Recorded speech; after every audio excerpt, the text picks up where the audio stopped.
Welcome to this discussion. Here I am going to discuss on Indian Council Act 1861.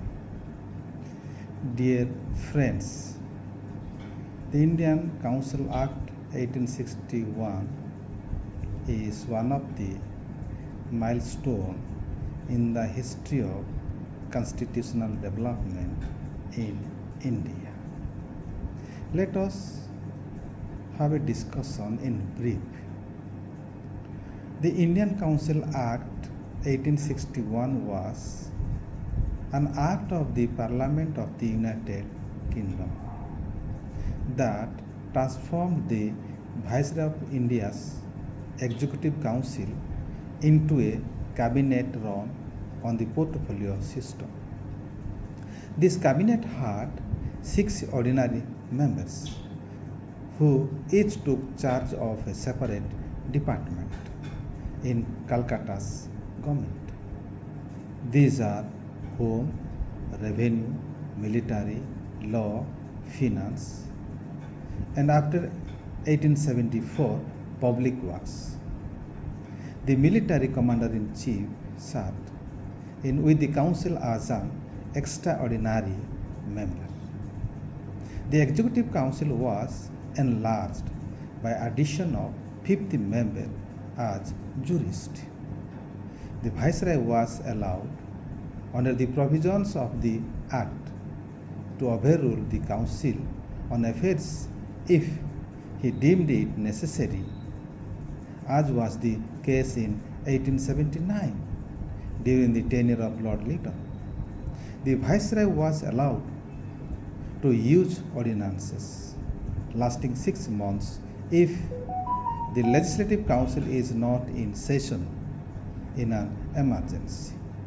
The Secretary of State for India, Sir Charles Wood, believed that the act was of immense importance.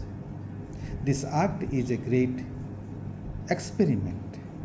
That everything is changing in India is obvious enough, and that the old autocratic government cannot stand unmodified is indisputable. The 1861 Act restored the legislative powers of Bombay and Madras presidencies, taken away by the Charter Act of 1833.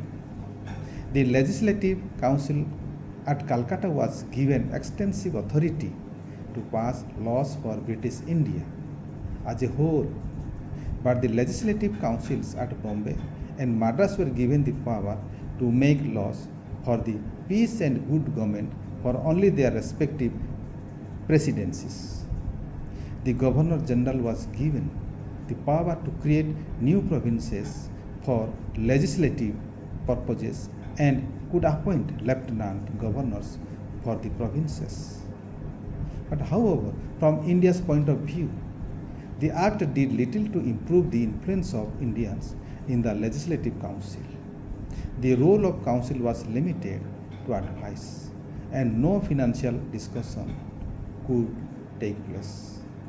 On 2nd August 1858, British Parliament passed a law for complete takeover of all rights of the East India Company over India. Post of Secretary of State for India was created through the cabinet.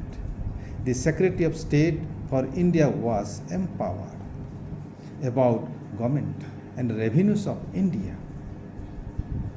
On November 1st, 1858, Queen Victoria issued a proclamation for the assumption of control of India by the British Crown. Lord Canning, Governor General of India, was given the title of Viceroy.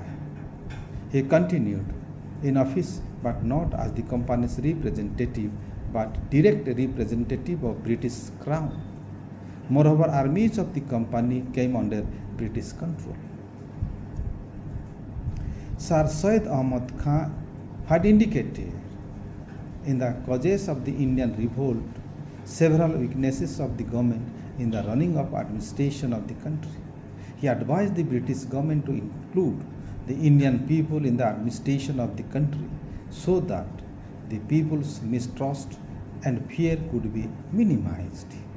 He advised the government to give representation to the local people in the legislative councils to create sentiments of loyalty among their subjects. Now, the important feature of the Legislative Council Act 1861 is as like that the first ever constitutional structure was formulated in 1861. The British government passed the Legislative Council Act to introduce better provisions for the Governor General's Council and for local government. According to this act, the important features like the Indian people were included in the Governor General's Council for the first time in the history of India. The number of the members of the Legislative Council was increased. The Governor General was given authority to nominate at least 6 persons to his council. The Legislative Council was to make laws. The nominated members were not authorized to criticize the actions of the council and also could not put questions to the members of the councils about the functions of the Legislative Council. The Governor General could issue ordinances and was authorized to veto provincial legislations. These are the important things was incorporated in 1861 Council Act. The enforcement of Legislative Council Act of 1861 was the first step taken for the constitutional reforms in India. It provided, in spite of its limited scope, an opportunity to the Indian people to safeguard their political interests. Sir Syed Ahmad Khan was nominated as the member of the Legislative Council under the Act of 1861. Now see the most important points of this 1861 Council Act. As per this act, Governor General powers increased. The act increased the powers of the Governor General and he was authorized to act alone in all matters except lawmaking. He was also empowered to appoint a president to preside over the meeting of the council in his absence. Governor General was also authorized to divide or alter the limits of any presidency, province or territory. Government of India became a cabinet government presided over by Governor General. An Indian associated with lawmaking.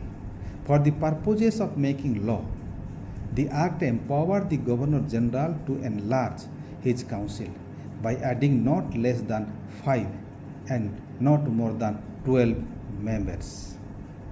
Not less than one half of the members so appointed were to be non-officials. New Legislative Council was authorized to make laws for all people, Indians, Britishers and foreigners, and for all the courts of justice and the public servants within the territories of British India. The Governor General was also empowered to issue ordinances independently, which were to remain in force for 6 months unless disallowed by the Crown. Again, related to provincial councils, the Act restored the legislative powers of the provincial legislature of Bombay and Madras. For the purpose of making laws, the Executive Council created with 4 to 8 members for a term of 2 years. Related to Indian High Court Act 1861, the Indian High Court Act reorganized the judicial organization in India by uniting the Company's courts and the King's courts. 3 presidency high courts of Calcutta, Bombay and Madras were established in the place of old courts. These are the more important features, provisions which has been incorporated in 1861 Council Act. This is what the foundation for the development of Indian modern constitution. Thank you for listening to me.